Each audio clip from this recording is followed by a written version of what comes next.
Ladies and gentlemen, welcome to the Garage Gym Athlete Podcast. I'm your host, Jerred Moon. The Garage Gym Athlete Podcast is a result of my desire to build better humans, unequivocal coaches, and autonomous athletes. I've spent the last several years obsessing over program design, nutrition, and every other way you can optimize human performance.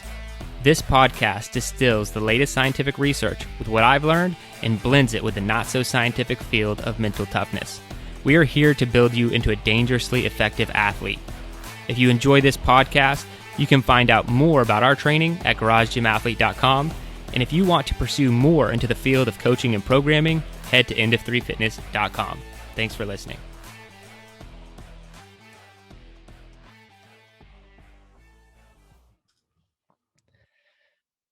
All right, ladies and gentlemen, welcome to the Garage Gym Athlete Podcast. We're all back.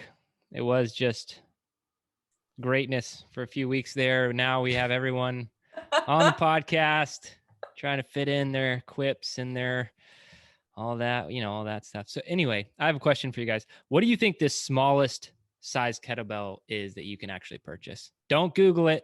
Probably a 2.5 because it's a disgrace.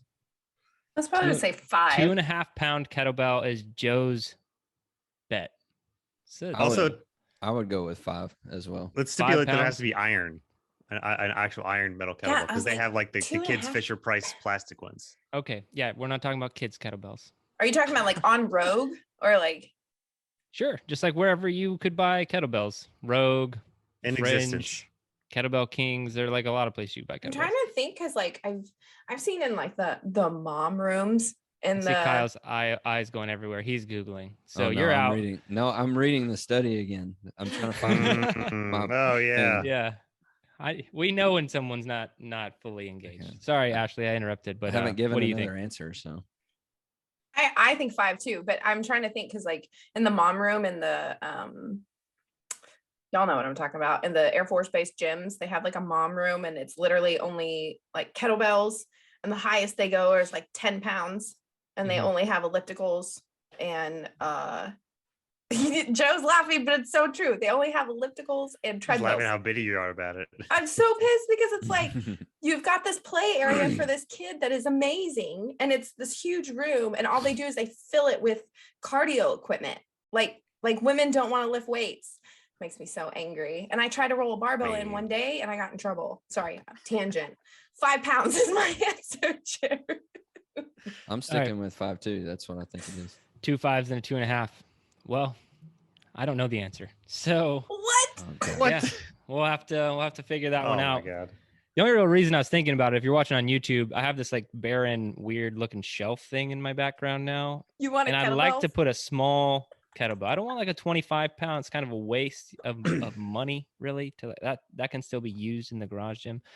But if I could get like a 2.5, which I just think Joe's completely wrong on that. I mean, I don't know, but I just you could probably find a kettlebell that's like not a kettlebell. That's like decor.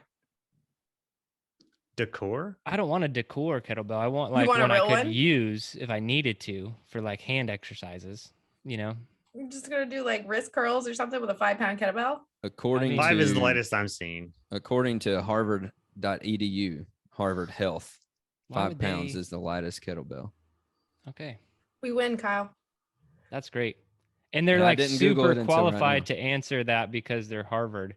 Right. That's like we did that book review. Did you see this yesterday, Joe? Book review on Fiber Fueled. We got a YouTube comment and the guy was like, where are your medical credentials to be able to that allows you to review this book? And I was like, it's a book review. Like why are I can read. Since when do we need some medical credentials to do that? Maybe if it was like prescribed reading in medical school and you weren't allowed to buy the book outside in the public, that'd still even be a hard argument. Yeah. If the book is for the masses, then the masses can review it. I swear it's people like that are gonna make me quit one day. I'm just gonna be like, I can't anymore with these ridiculous comments. You could also get one of those kettle grips and just put it around a dumbbell. If you were so inclined. What is that? Yeah, it's a kettle grip. It's plastic handle that opens up. You put it around. It's a kettle dumbbell. Yeah, like that's what it is. Oh, is it one of those things that it's a handle that it's a handle that makes a dumbbell a kettlebell? Yeah. Yeah. Huh. I've never liked that idea. But I know what you're talking about. I'm just saying There is you have options. This isn't a kettlebell, but it's a Y bell, and it is 2.4 pounds. It's just like a little like Doesn't count. It's not a kettlebell. 3. I know, but it's still, you can swing it. Well, to waste more time on this topic, is there anything else that could go on this shelf aside from like a 5-pound kettlebell? Like that a I probably picture of will your purchase? family, or They're right across the lawn.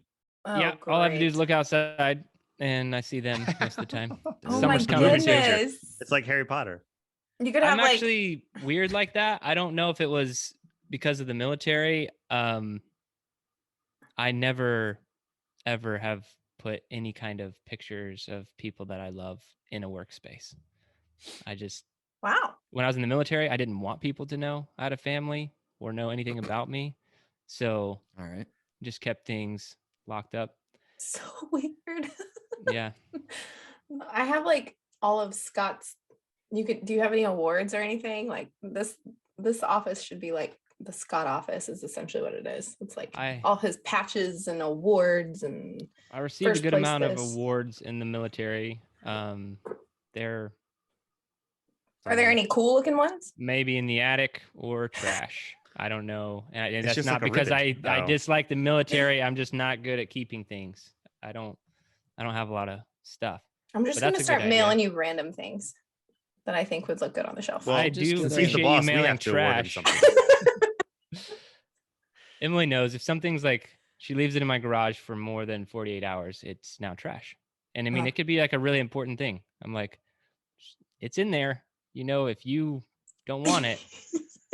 But then she's also gotten smart about that, like policy, and she'll put actual trash in the garage, just like if I need to take it out or something, You need a cactus. That's what you need, because it can't die.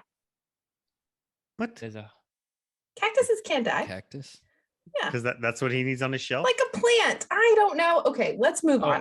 Are we recording? No, I'm kidding. Welcome, Garage Gym athletes. Just getting started in a little bit different way here. We are going to get into some science, I promise. The name of the study today is Effects of Attentional Focus on Muscular Endurance, a meta-analysis. It was done in 2021. We're going to be talking about Meet Yourself Saturday workouts for the topic today. If we were to do 52 of them every week for a year. And I have a lot of like caveats to that one, Joe. So I'm looking forward to getting into that one. And then I have one for you as well. So don't worry. So it's gonna whoa. let's speed through this study then, and we can get to it. I already missed you on the perfect mile when we were talking about that. All right, so Didn't miss me on the perfect mile, but whatever. well, he's the only one who disagreed with the team. That's true. So anyway, this study, so it is a meta-analysis, a study of studies, a bunch of different studies had to meet the inclusion criteria. You guys know that if you've been listening to the podcast.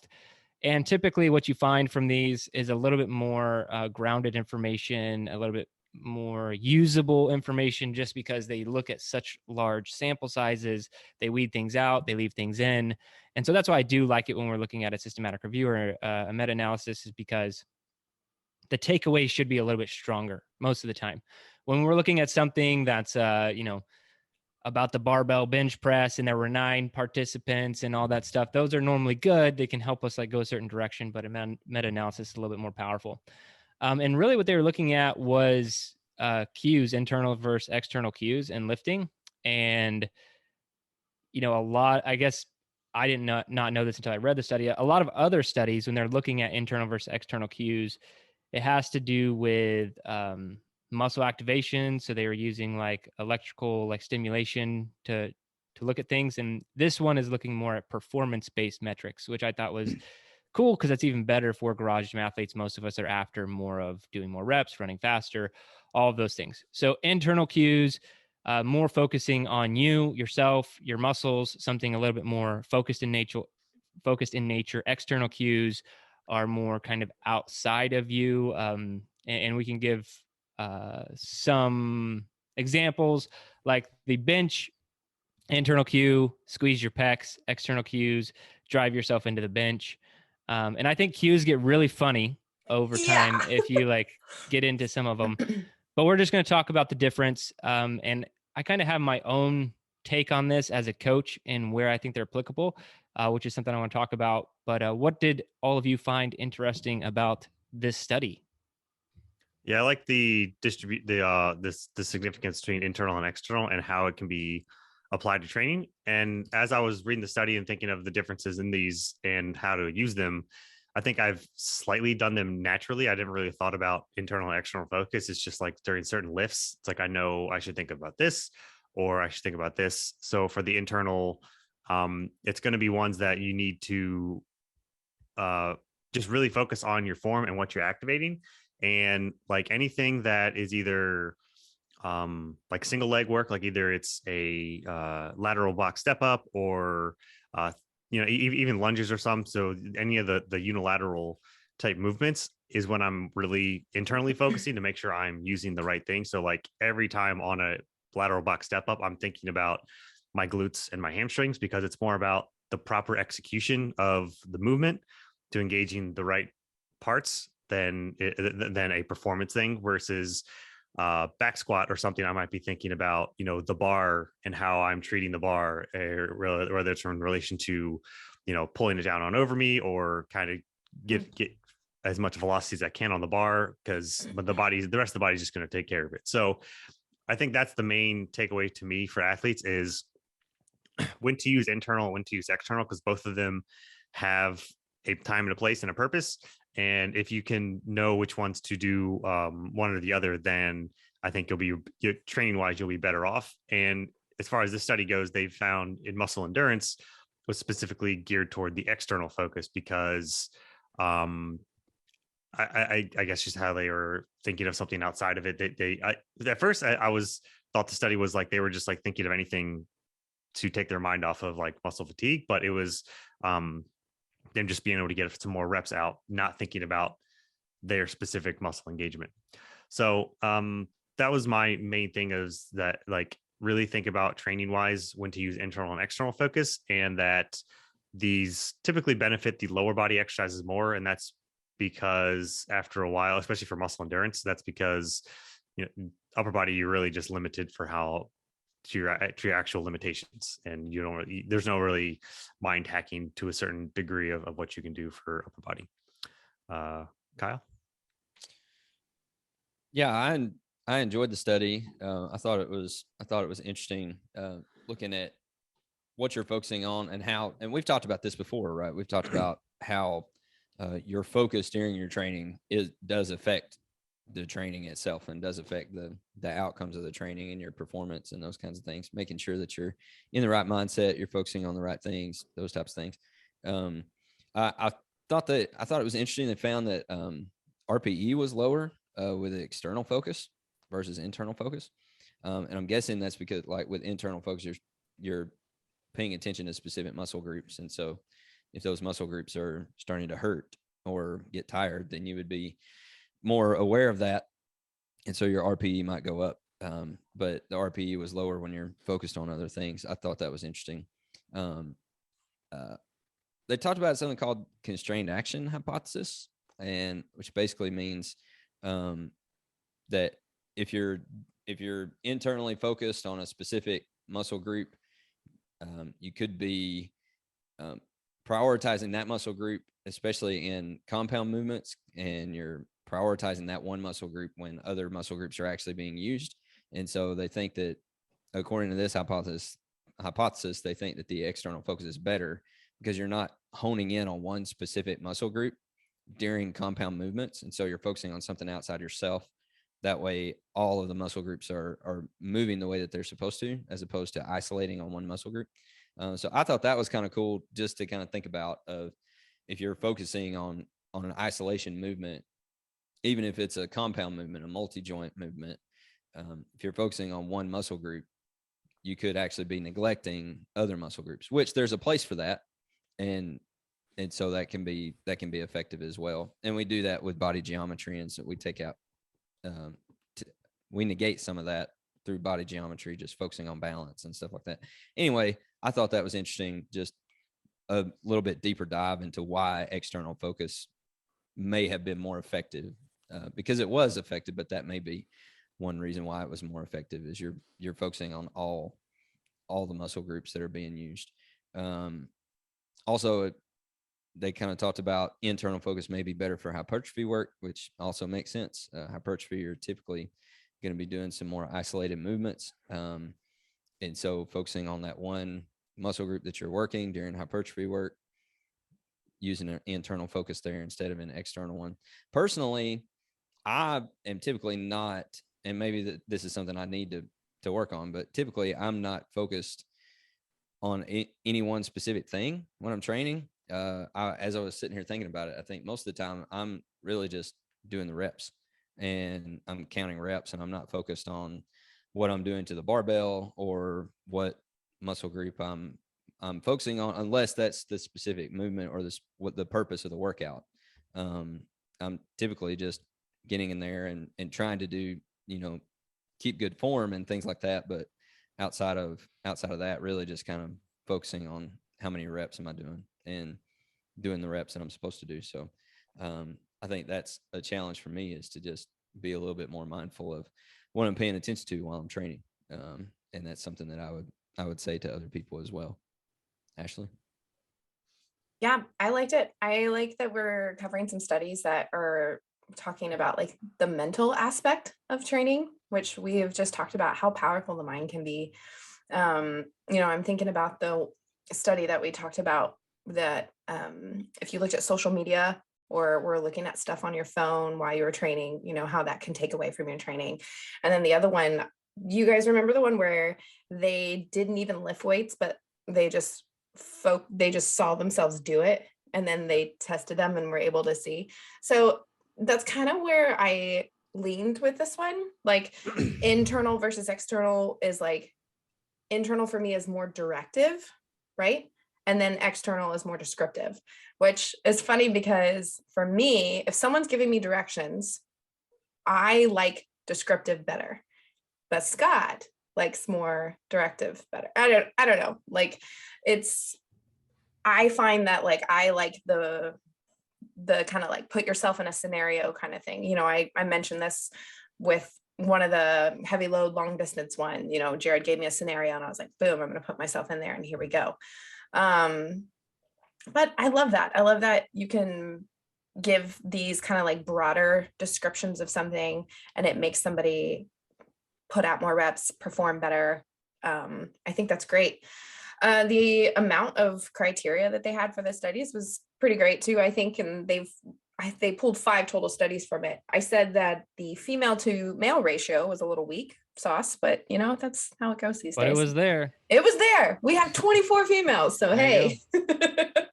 And then I'll just say this last thing, and I may be completely wrong. So I'm interested to see what you guys think, but it was the lower body movements that were more affected versus the upper body movements with the external. And so I kind of brought it up. I don't know if it was last podcast or 2 podcasts ago, but I thought sometimes I feel like the lower body movements, or what's considered like a deadlift, for example, I feel like is more total, like you're using all sorts of muscles, right? You should be engaging your back and your lats, you're engaging your glutes and your hamstrings and your core, sometimes even part of your quad, like where you're pushing off of, versus like if I'm benching, I'm only isolating probably like my chest, maybe some of my arm muscles up here. So it's like, I feel like maybe it's, I don't know. I'm interested to see what you guys feel about that. Like, why do you think that the lower body movements were the ones that were, had greater reps than the upper body movement ones? I saw Joe's notes a little bit about it, but I think there's a lot more to stretch out of it. So like the leg muscles in general are bigger. And then, like you said, there's more muscles to that are engaging. So let's say like every muscle that you're doing, you may get 2 to 3 more % out of it. But if you're benching, you might only be using 3 muscles versus deadlift and right. Squat, you might be using 4, 5, 6, 7 muscles. So every single one, you're getting, 2-3% more out of it. And that adds up to, 4, 5, 6 more reps. Yeah. Yeah. I think our upper bodies are just almost useless, compared to our lower bodies. So You just have legs I for couldn't arms. agree more. 4 legs. I mean, they're a lot more like, there's a lot more power, there's a lot more strength. Like we do a lot more, like there's not a lot of hips involved in the upper body. So I just feel like deltoids, triceps, biceps, the pecs, they all like fatigue super fast compared to the lower body, which I think humans are a little bit better at. But ultimately, never forget, humans suck compared to basically everything in the animal kingdom. So I was just watching Uh-oh. a video the other day. It was like some nature show, and there's this like huge ass gorilla in it. And my son was like, he looks really strong. I was like, he's really strong. He's like, is he stronger than you? I'm like, he's way stronger than me. Oh, yeah. And he's like, and he was like, is he stronger than like some of the strongest men in the world? And I was like, probably. Oh, Like, yeah. does the gorilla work out? And I was like, the gorilla does not work out. That is just a gorilla. The gorilla is born that way. And it's just so funny that like we can put all this effort into stuff and we just still suck at like strength and power compared to animals, right? But we're a lot smarter, and that's where we win. I know, I get it, but whatever. Back on topic here. I thought the study was cool. I do think so. I'm going to go straight into coaching mode. I think this has a lot more to do with, and I wasn't able to tease this out because I would have had to pull up every single study, look at the participants. But I think your level of experience has almost everything to do on whether or not an internal cue or an external cue is helpful for you.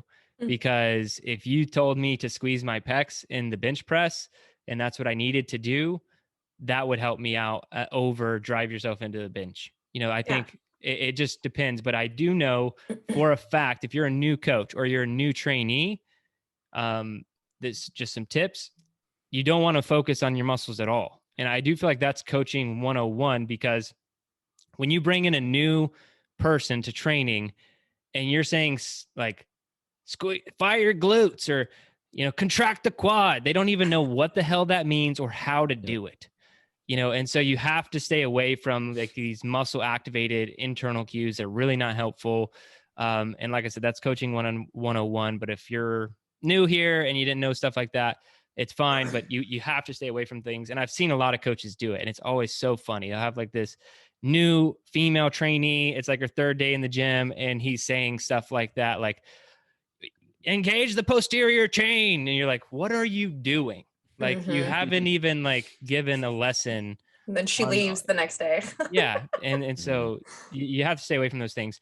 But all these other cues are great when you are learning how to develop more power. Like try to break the bar in half, push this weight to the ceiling, try and spread the floor apart with your feet. All these cues are great, and they help you understand what to do.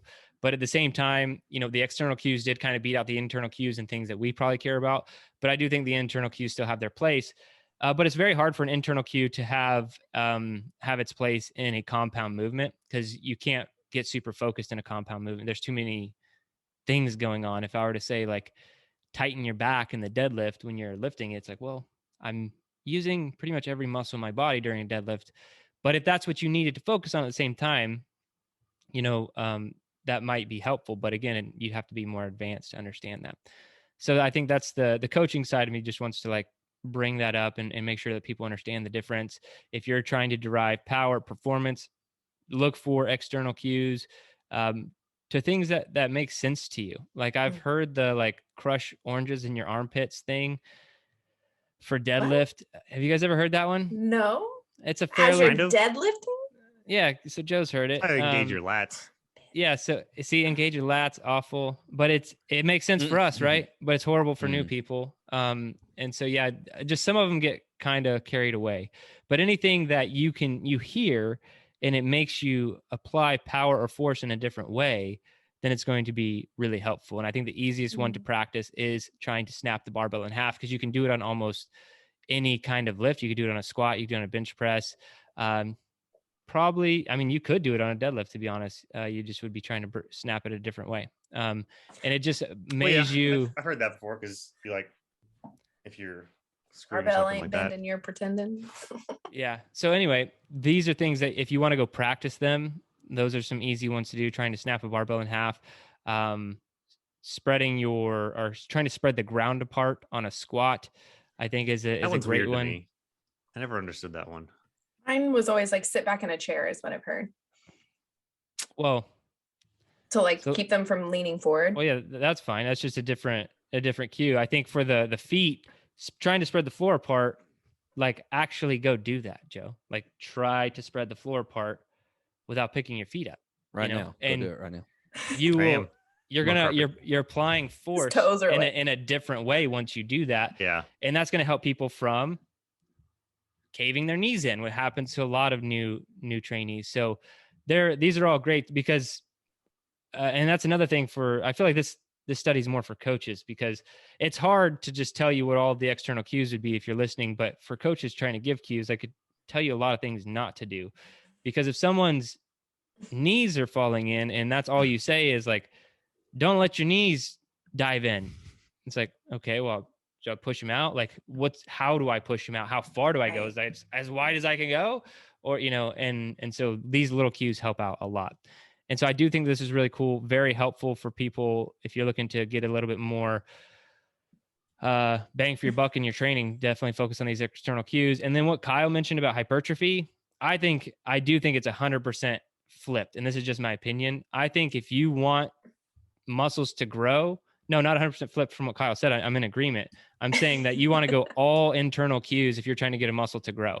You need to get, and I think this is where people trying to grow muscle actually make a mistake, because when you're trying to develop power or you're doing powerlifting or Olympic lifting, external cues are awesome. But when you are trying to grow a specific muscle and you're doing a barbell bicep curl, something super isolated, or a leg extension, and you are like, you're doing a leg extension and you're feeling it in your hamstring, which is the back of your leg. If anyone needed help with that, you're going to be like, what's going on? But if you want a very specific muscle group to grow, you need to learn how to use that muscle group very well. You need to be able to focus on it, contract it, relax it, and control it to great detail. And once you can, that's when I think you're going to get a lot more muscle growth out of your body, when you know how to engage your lats, when you know how to flex your biceps or flex a deltoid. Biceps are easy.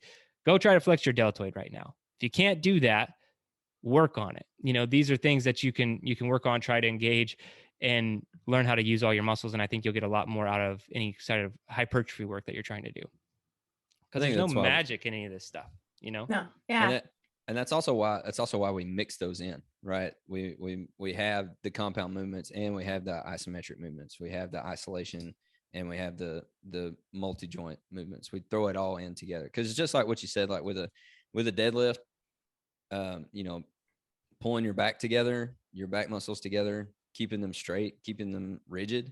The way that you learn how to do that is by doing accessory work, is by doing rows and things like that, and isolating that muscle group specifically so that you learn how to do that. And then you can throw that in and everything else is working together, but it's because you've trained all of them in isolation as well. And then they all work together in a big compound movement like the deadlift. And so, yeah, you're absolutely right. The different types of cues work for different types of training.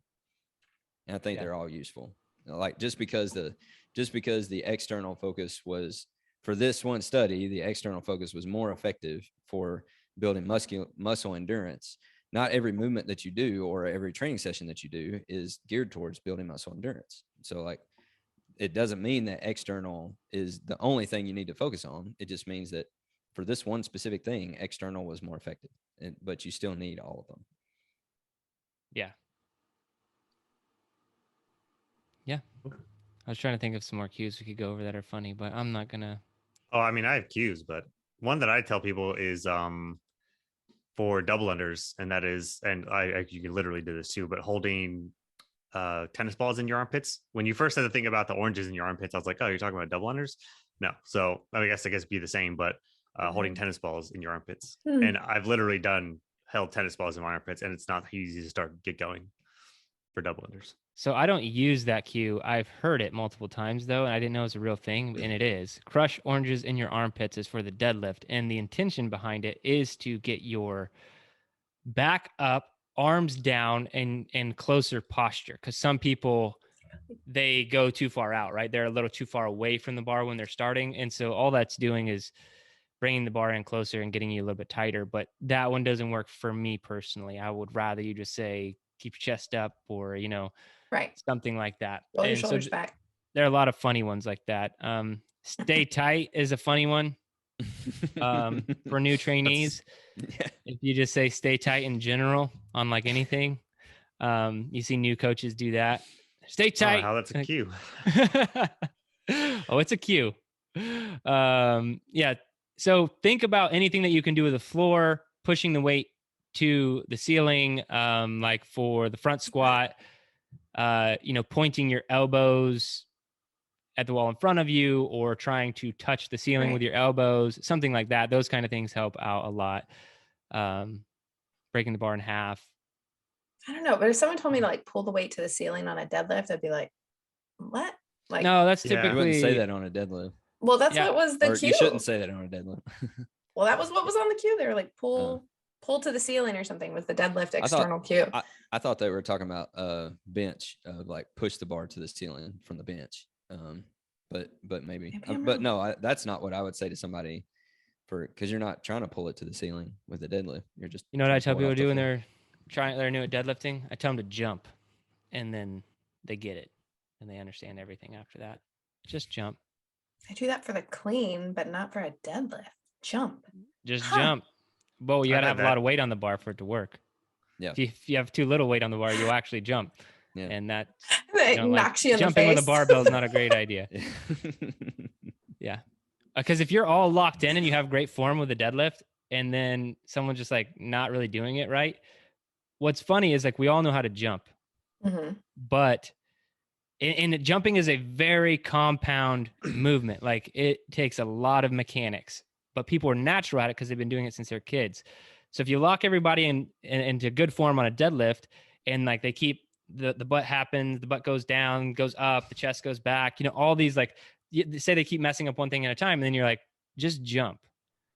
They're going to almost get into a perfect form of like a deadlift and rip the bar off the floor. And so just jump in the air. And because you know how to jump. And that's also where your feet should be placed for a deadlift. And if no one's ever heard that one before, like go jump. And then right before you like run and jump, wherever you place both feet on the ground should be your deadlift stance. Unless you feel like doing sumo because you're a cheater. I'm kidding. Sumo's just fine, everybody. We're going to move to the topic. I think we did all that we can do there. So Joe, what is the topic? You already have caveats and we got to get into it.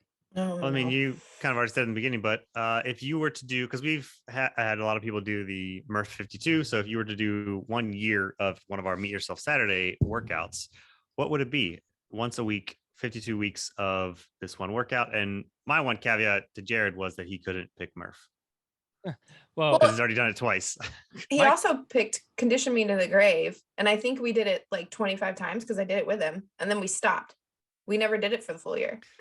I don't remember why, but that was one of them. Back squat and I don't remember why probably either. the BCT or something. Probably. Yeah, I think I switched goals or something like that, and it was just no longer conducive. I think it was BCT that started that, that killed that. So the only thing I was going to clarify, like, is why do it? I think should be a big, like, before we get into what you should pick, because there's what would be the easiest. There's what would be the hardest. There's what I would get the best at. You know what I'm saying? Like, why are you doing? Are you trying to push yourself mentally? Are you trying to get better at a workout?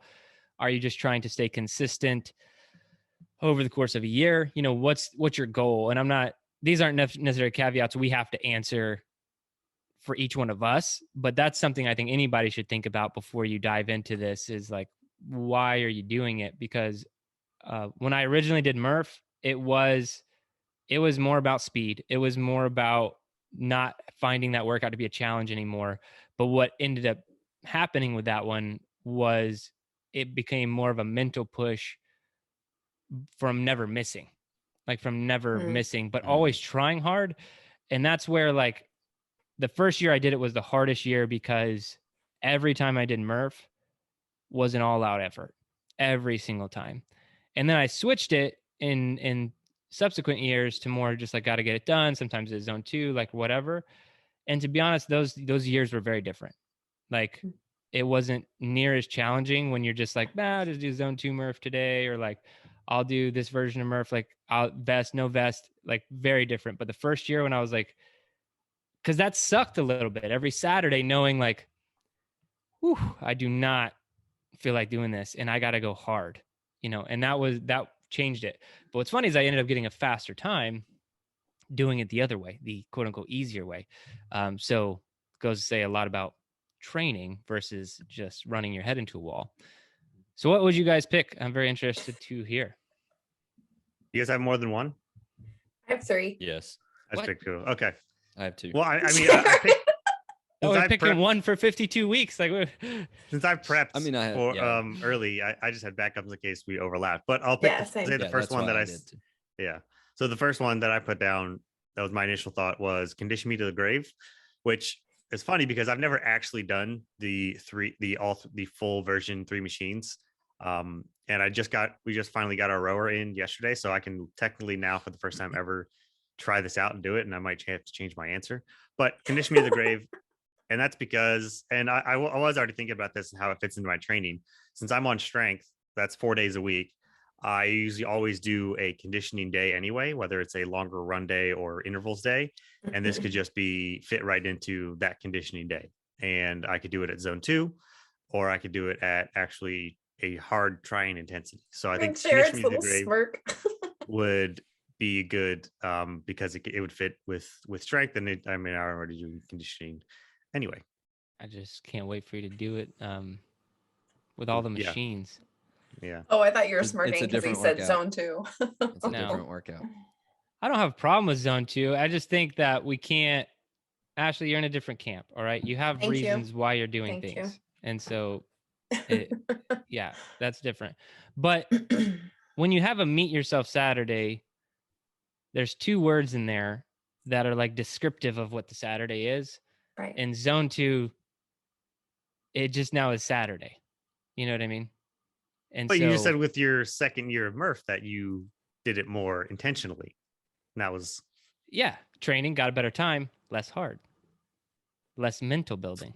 I'm being more intentional about my training. That's why I said you have to determine why you're choosing what you're I choosing. I'm not said saying that. you're wrong. I'm saying you have to just be like very clear about what the goal of the 52 weeks is, because I think that my first 52 week bout with Murph made me an actual tougher person mentally. And my number 2 then answer would actually meet that. you're what? My second one second would choice would answer. actually meet that. Okay, great. I have no problems with the responses. That's why I threw the caveat first. All right. So condition me to the grave. And I think that's a great workout. So Fabulous awful. one. Yeah. Mhm. Ashley. Mine would be 1,000. So mine is, you and I were both on the same wavelength of, oh, I'm doing strength for 4 times a week. Sometimes we have some conditioning stuff like sprints and stuff in there, which I love. But I would love to do 1,000. And the only reason I picked that one is because it's time capped, right? So you get it done in 30 minutes or whatever. And then, so it's not a long time. So if like you're traveling, or, cause I was thinking like, okay, if I'm doing this for a year, like there's going to be so many things that come up. I can do 30 minutes every single Saturday. Like you can totally do that. It's all body weight movements. The only thing that gets tough is the pull-ups, right? Like the one time Jerred is doing pull-ups on a, where were you guys when you were staying, and wasn't he doing, Joe was sleeping and he's doing it on a staircase it was like on or the something. porch. Yeah. Like outside on the porch. Oh yeah. I jumped up to like the balcony. I was like, yeah. Joe was quickly waking up to Jerry doing that. So you got to get creative for pull-ups on that one. But yeah, it's just 25 kippy pull-ups, 25 push-ups, 25 sit-ups, and 25 squats, just over and over, trying to get 10 rounds before 30 minutes. But yeah, mine would be more intentional of like, I want to get a conditioning day in, and I don't know, I really like body weight workouts. Like they're some of my favorite ones, especially for the meet yourself ones. Cause I don't know. I feel like that's where you find out where you truly can push yourself. But yeah, 1,000 was mine. Kyle. So I would like to say the Iron Mile because it's my favorite one. Maybe like the last one I would want to do for it 52 times. Yeah, exactly. See, exactly. Yeah. But so maybe it should be. But it would be, it would just be impractical, exactly like what Ashley said. I'm not going to be at home every Saturday during the, and I mean, you don't have to do it on Saturdays, I guess, but I'm not going to be at home for those Saturday workouts. And every single Saturday. So like transporting a barbell and plates with me would be impractical. So unless I'm going somewhere that has a barbell and plates, like that takes it out, or I have to do it some other time during the week instead of Saturday when I'm not at home. So I would like to say the Iron Mile, but I'm going to go with the EO3 5K instead. And it's because it is something it's no equipment needed. It's body weight exercise only, and you can do it no matter where you are. You can, as long as you have a place to do push-ups and to run 800 meters, you can do the EO3 5K. And so that's the one that I would pick, simply because it's no equipment needed, and there would be zero excuses for getting it done. And I could keep a consistent day, right? Like I said, with the Iron Mile, like if I was going to be out of town or something and couldn't take a barbell with me, I would have to move the Iron Mile to a different day of the week. And so that would just be, I think the best way to keep things consistent is to keep all factors of it consistent. And so if I'm going to pick Saturday is the day that it happens. And so if I can't do it on Saturday, having to move it around to a different day is another barrier to actually getting it done. So getting out and running and doing calisthenics is that's not a barrier. You can do that anywhere. So EO3 5K, that's the one I'm going to go with. Also, big mental toughness thing for me, because I hate running so much. That's actually why I wouldn't pick that one. Yeah. So too much running. And I don't even hate running. It's only a 5K. You know, the real reason I wouldn't choose the EO3 5K, and I don't know how to word this. Uh-oh. You ever feel like it's that hard? You know what I mean? I feel like it's hard. I feel like if I did it for a year, I can't make it to the level of hard that some of these other Meet Yourself Saturdays. And I'm not saying it's not a hard workout. I'm talking about compared to some of the other Meet Yourself Saturdays. I'm like, maybe a vest would change it, but vest and sit-ups is just almost dumb as opposed to like challenging. You know, I've done it though with the EO3 5K. So, but I never feel like I was just like destroyed after an EO3 5K, because my fitness level will always like be my ceiling. Like I can't go any harder. So I can't run faster to try and make this harder, because I just can't run any faster, you know? So that's the only like looks I'm getting. I don't think. Well, for me, so I'll explain. For me, because of my hatred of running, it is like, it's a purely mental thing. And so like, that's kind of the purpose of the Meet Yourself Saturday, is the mental toughness thing. And so like, for me, the biggest, like, an Iron Mile is not mentally tough for me, because I love that workout. I love doing that. Also for the Daily Over Decades challenge right now, it wouldn't even count. I would have to do something afterwards, because my standard is 30 minutes, and it takes me less than 30 minutes to do an Iron Mile. So I would have to throw something on top of the Iron Mile to do it. If I did EO3, so bad. More weight. If I did EO3 5K, yeah, I mean, if I did it, if I did a lot more weight, maybe I would walk slower or something. But if I did the EO3 5K for a year, maybe I would get down to where, I do it under 30 minutes, but I'm not there right now. But for me, it is purely like, that's the mental toughness thing. And like I said, I'm removing all those barriers, because it's something that I don't have to have equipment for. And so I have literally no excuse to not do it, because I can do calisthenics and run 800 meters pretty much anywhere I am. And so that's the thing for me, is that super practical. That's what you were talking about. Like, what's the purpose of it for me, the mental toughness part. And that's, I'm adding other elements to this conversation, because I don't think the listener cares that much about our selection, and they care a lot more about if they were to take on a challenge and the considerations they would have to put in. So that's the only reason I'm challenging you guys and saying the things that I'm saying.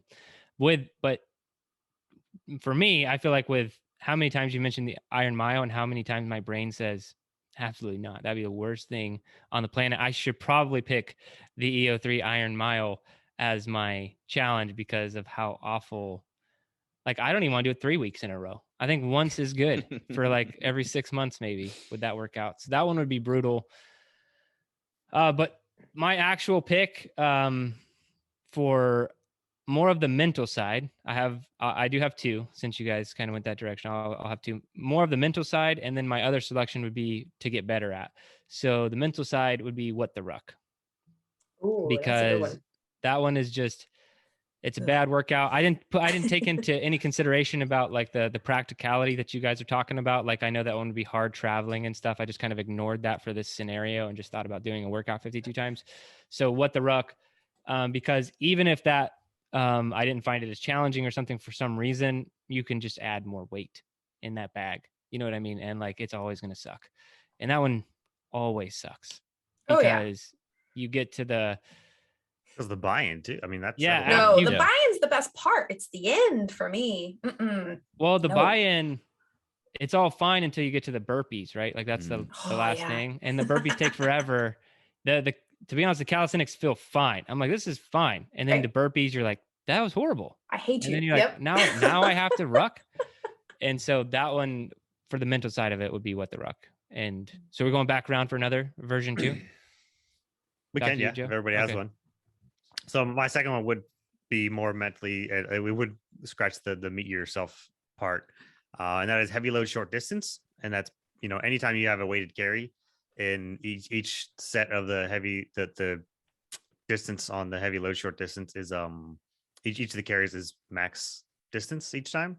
So that would just after a while it would definitely suck. I would definitely because when you do something for max effort toward the end, you're over it. And I don't know how So you I don't go know how it would shorter. go week after week. Yeah, I don't know how it would go week after week, but I already add some weighted carries to my routine, so there's like a little practicality to it as well. But to force myself to do, I never do like max effort weighted carries. So to have that each week would be an added element. And I guess for travel practicality, all you need are 2 kettlebells. Ashley?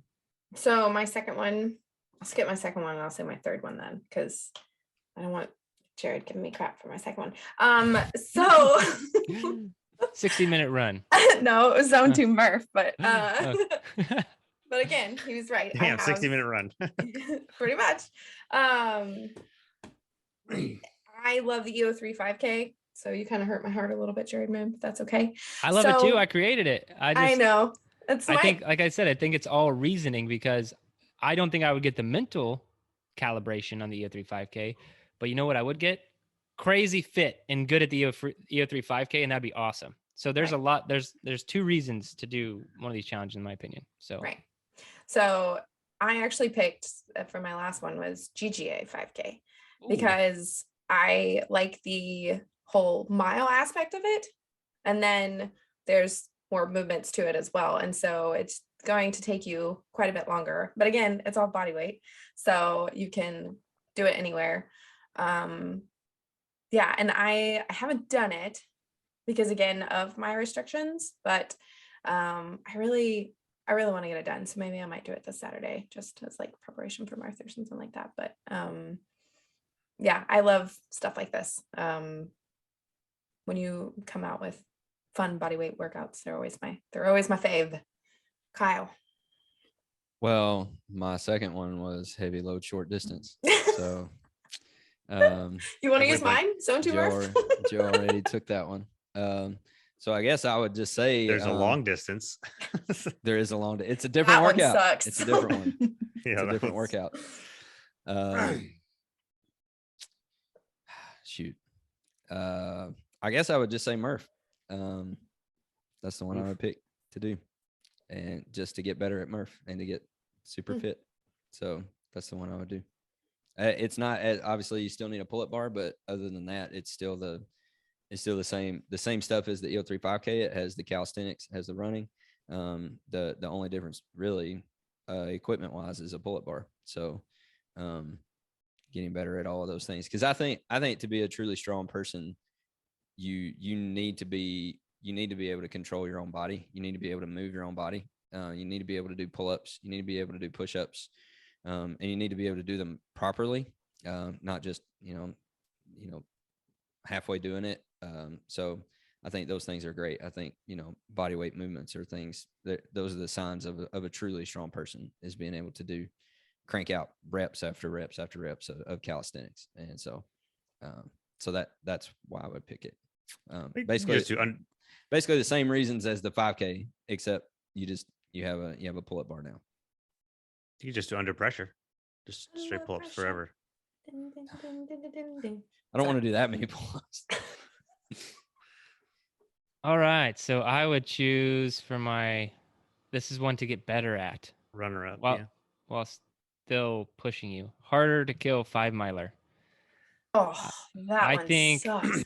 so. It's Cas- 5 Caswell's miles doing worth that of right now. intervals. And I think it would be cool to see your progressions over the course of a year. That would Yeah. be, because if you go into that one, because you can't be like, oh, this is zone 2, harder to kill 5-miler, I'm chilling. You're just gonna get killed every single time. And so you can't even complete the workout. So if the goal is maybe step 1, complete it if you can't.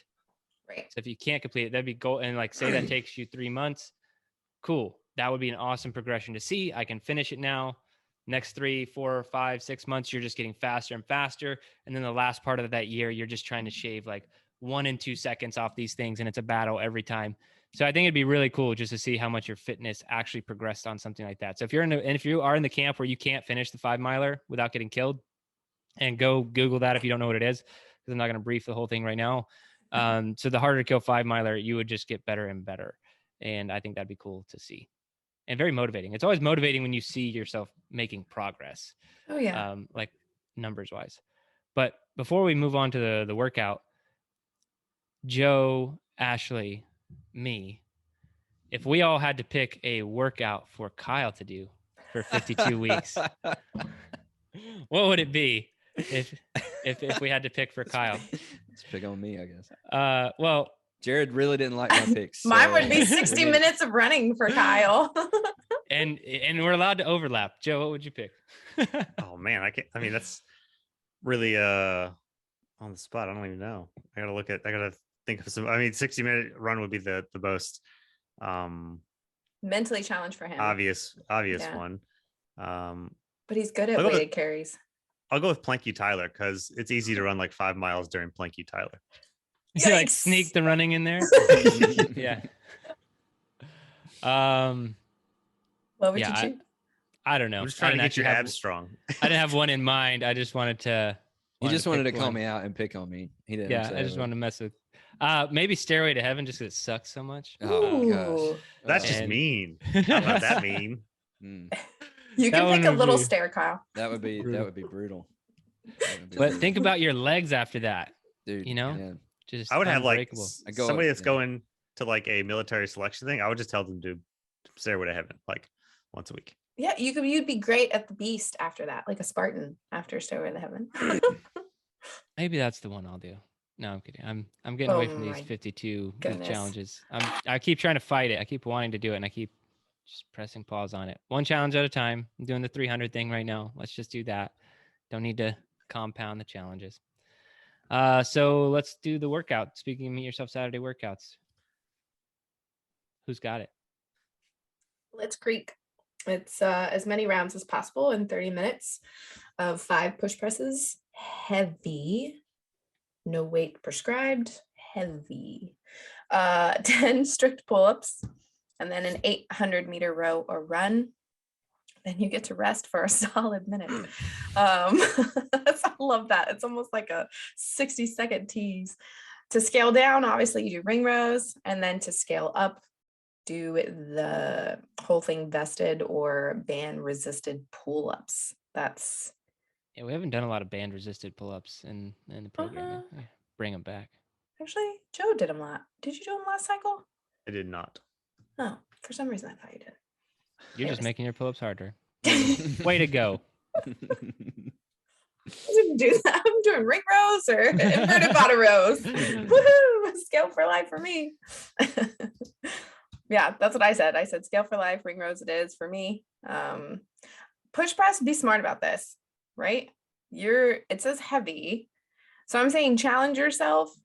I don't know. What do you guys define as heavy? Like I'm thinking like for 5 reps, Something that I can do 8 of, 7 or 8 of. 80. 100 to 110% of my press, strict press. Oh, okay. So you go off your strict press, not actually like 1 rep max push press. Yeah. Okay. All right, Because then I know that's heavy. that's true.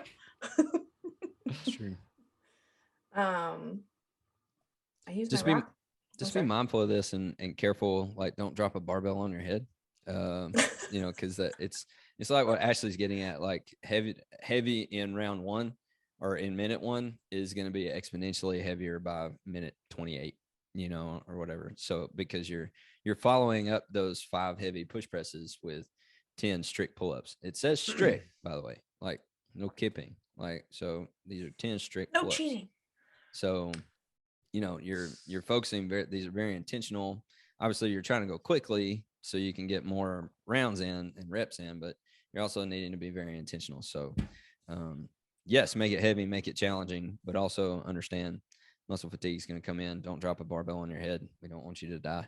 I also said, for the running, pace your runs, but don't sandbag. So like we always talk about sustainable and repeatable, right? We want you to be sustainable and repeatable. So, bear in mind, you're only getting a whole 60 seconds of rest after you're done with all this stuff, per round, you're only getting 1 minute. I was also going to say, like, optimize that minute of rest. We've talked about, rest positions, lay during down workouts, things like that. Go fetal like Joe likes to do, or, just hands on knees or something. Like, optimize your rest time, because you get very, very little that minute. Every single round, that minute's going to be the fastest minute of the whole thing. Wrong. So, and it's not going to feel like a minute after a few rounds. So, anyway, those are my things. Still push yourself though. Like, go heavy, like we said, heavy, but be mindful of what heavy is going to be late in the workout. 110%. So to just throw a wrench into this whole thing, the workout on the notes is not the full workout. That was the Tuesday version. That was so Blitzkrieg originated as a Meet Yourself Tuesday workout. It was just a Tuesday workout, and then everybody was just like, holy crap, this is so hard. And then Jerred was like, well, let's make it harder and put it on a Saturday. So it's the same thing of the 30 minutes, but after the 1 minute after the 30 minutes, at the conclusion of the 30 minutes, you immediately run for 20 minutes for max meters. Then you rest another single minute, and then you do max burpees in 3 minutes. So same 30 minutes circuit, but you have a 20-minute run for max meters and then a 3 minutes of max burpees. And that's because the day that this happened, Blitzkrieg was programmed for that circuit, but then afterwards was a 20-minute like run. So it was just, this is just put it all together. And then the 3 minutes burpees, I guess, was just for icing fun on the top. So that's so there's Blitzkrieg and there's Blitzkrieg 2.0. 2.0. So we were briefing Blitzkrieg, not Blitzkrieg 2.0. So it's the same, but with a 20-minute run and burpees. Which has no strategy at the end because it's max meters. So you're going to run for max meters, and then max burpees. So you're going to do max burpees. So everything else is still. Well, that changes all of my recommendations I haven't made yet. I'm kidding. Okay. That's it. Do you have anything to say, Joe? Not on top of what they said. I mean, the heavy reps is, picking your weight is the only thing. You can't really pace yourself on the rows or the 800 meters because you still need to get through the rounds. And yeah, max meters is max meters. Yeah, all the workout tips apply from what's already been given. Let's see. You already have all this rest built in, right? There's like several minutes of rest if you add it all up. It's like a lot of rest. So you should, when the rest is already built into a workout, you need to go hard, all right? Because we already have planned rest for you in there. But for the 800 meters, I would agree with yourself what the pace is going to be before you start. And then, and just like a pro tip, this is something I do almost every single day. So when I get to the gym, I write my workout on a small whiteboard almost every single time. And not only will I do that because the workout is the workout or whatever, but I might have weights in mind if it's not percentage based or something, and I'll write those things down. And then if I want to do a specific warm up or a cool down, I even write that down. And the reason I do all that is because there's no, in my mind, for me personally, per my own standard, if I deviate from what's written now, that is a mental weakness on my end. And I'm not saying going lighter because I shouldn't be going that heavy because I might get hurt. But I'm talking about if I get to the end of the workout and I wanted to do a mile cool down and I'm like, you know what, let's just not do that. Oh, I already okay. wrote it down. Like I Right. wrote it down. You have to do it now. It's written down. Like the untired version of you made this decision about an hour ago, and you need to do what you said you were going to do. Because I'm already making the right, like, oh, I didn't sleep, or I got this crap going on. I'm already making that decision when I'm writing it on the board. So if I'm like, yeah, I had a bad night or whatever, which to be honest, I sleep great. I don't have a baby in the next room or whatever, like Joe has right now. But, I've been in those situations. And so you might have to adjust your workout on those days. But right now, if I'm like, okay, this is the workout based off my current life and circumstances, once it's written down, that is what happens. And the reason I think that kind of strategy is also really important in Meet Yourself Saturdays or something like this is because you can't let that mental weakness creep in where you're like, I'm going to run 3:30 800s or something like that, or I'm going to run 4-minute 800s or 3-minute 800s, whatever a fast 800 is for you, realistic, not an unrealistic. But once I write that down, if I'm getting tired, I can't be like, you know what, let's just do this 800 at 6 minutes. Like I can't make that decision anymore because a different version of me, a younger version of me has already decided what I'm going to do, and I'm going to do that thing. So that's my tip for maybe just training in general, but also this Meet Yourself Saturday workout. Make the decisions ahead of time and then stick to it. Anything else? All right. No. Well, we'll get out of here. Thanks everybody for listening to the podcast or watching on YouTube. And if you are watching on YouTube, be sure to subscribe to the channel. And if I did offend the subscriber who was talking trash about our Fiber Fueled review, like that person didn't subscribe, right, Joe? There's like a passer. They just passed by. Yeah. Yeah. We don't have medical credentials. We just have coaching credentials. That's it. Lowly coaches. And that's what we're giving our opinion on. So if you do like what we're talking about, though, Meet Yourself Saturdays, training, a lot of the science behind this stuff, then you're going to want to be involved in the training. And so you can do that at garagegymathlete.com. If you're listening on your podcast player, we want some love from you too. Make sure you subscribe there. 5-star review and positive comment really helps us out. But that's all we got for this one, guys. Remember, if you don't kill comfort, comfort will kill you. Gym Athlete Podcast. If you want to learn more, go to garagegymathlete.com. You can learn about our training. Let us send you a copy of our book, The Garage Gym Athlete, or you can even get featured on the Garage Gym Athlete podcast. Thanks for listening.